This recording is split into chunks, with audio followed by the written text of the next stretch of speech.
If you could take my pulse right now, it would feel just like a sledgehammer.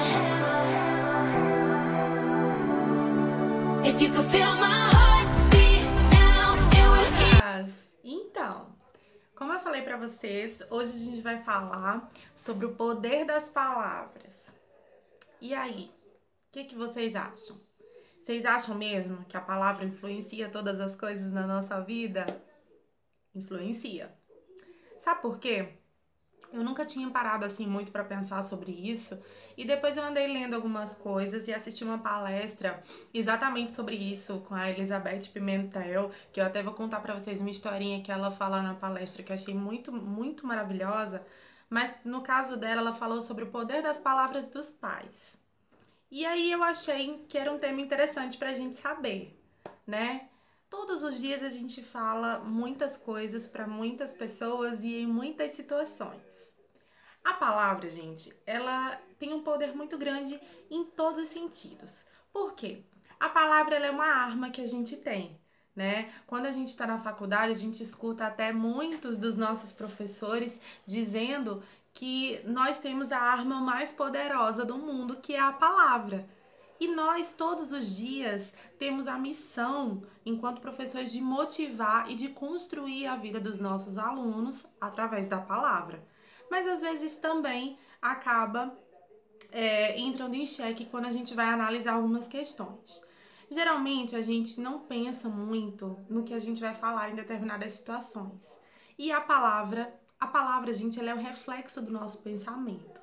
Como é que a gente sabe disso? Porque tudo que a gente quer falar, seja algo de forma construtiva ou algo de forma destrutiva, primeiro a gente pensa para poder dizer, né?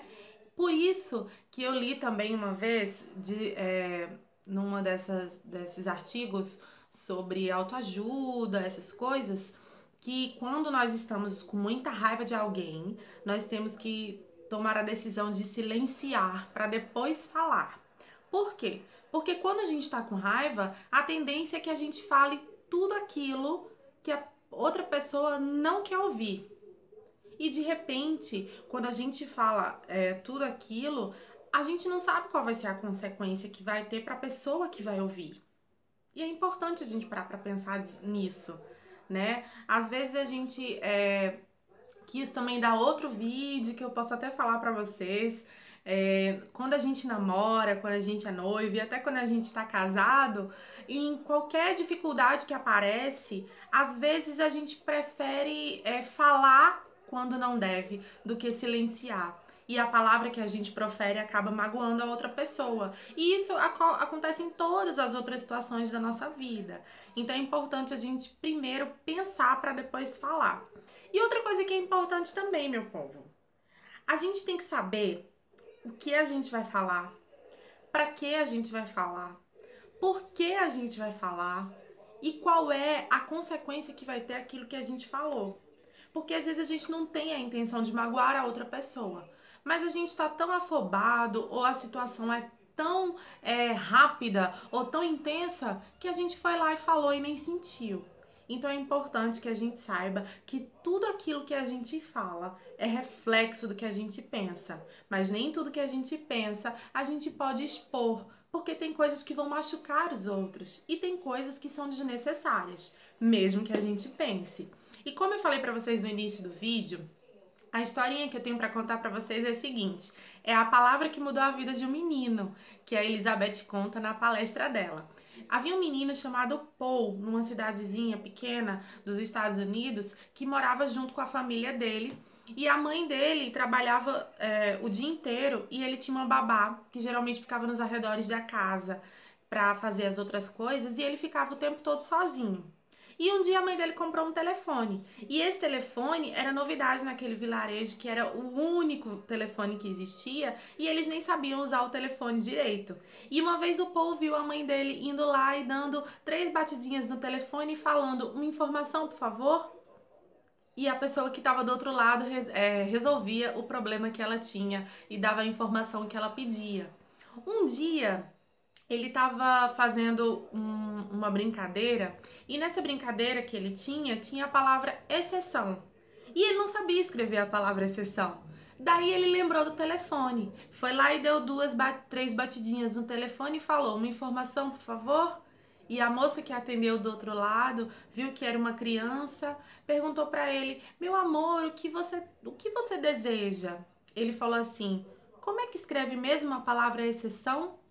E a senhora ensinou para ele como é que essa palavra era escrita. E o Paul gostou tanto de ouvir a voz dela que todos os dias ele ligava e pedia uma informação, por favor, e contava as coisas que ele fazia, as brincadeiras que ele gostava. E um dia o Paul cortou o dedinho. E aí ele ligou e falou: uma informação, por favor. E ela viu que ele estava chorando e perguntou: oh, meu amor, por que você está chorando? E ele disse que tinha cortado o dedo. Ela ensinou como era que ele fazia o curativo no dedo. E ele ficou bem. Depois voltou às aulas e o Paul fazia a tarefa dele pelo telefone. Ele ligava para informação para aquela senhora ajudar ele a fazer a tarefa de casa. E aí ele ganhou um passarinho de estimação.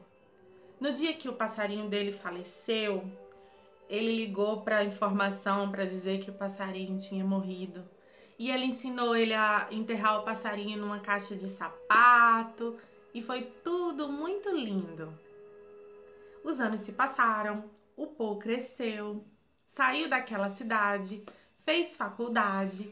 E depois, quando ele arrumou um emprego, ele voltou, né, para aquele vilarejo que ele já tinha morado, para fazer uma escala no voo para cidade que ele ia trabalhar. E aí, quando ele viu aquele telefone, ele sentiu uma vontade muito grande de ligar para saber se era aquela voz que tinha acompanhado ele a infância dele inteira. E aí ele foi lá, deu 2 batidinhas e pediu uma informação, por favor. E era aquela mesma voz. E aí ele pôde dizer para aquela senhora que tudo aquilo, todas aquelas palavras de carinho e tudo aquilo que ela tinha feito tinha mudado a vida dele, desde a época que ele era criança. Então, minha gente, tudo que a gente fala tem a influência na vida de alguém, mesmo que seja simplesmente para dizer como se escreve a palavra ou o quanto a palavra que você fala é importante para quem ouve. Então, que nós comecemos a pensar naquilo que a gente fala, comecemos a pensar melhor nas situações e que todas as palavras que nós comecemos, né, a pensar que todas as palavras que nós temos que dizer durante o nosso dia, que a maioria delas seja extremamente doce, para que ao invés de destruir ou de magoar, sejam para construir e deixar um pouquinho de você no dia da pessoa que ouviu a sua voz. Tá bom, minhas amoras? Beijo!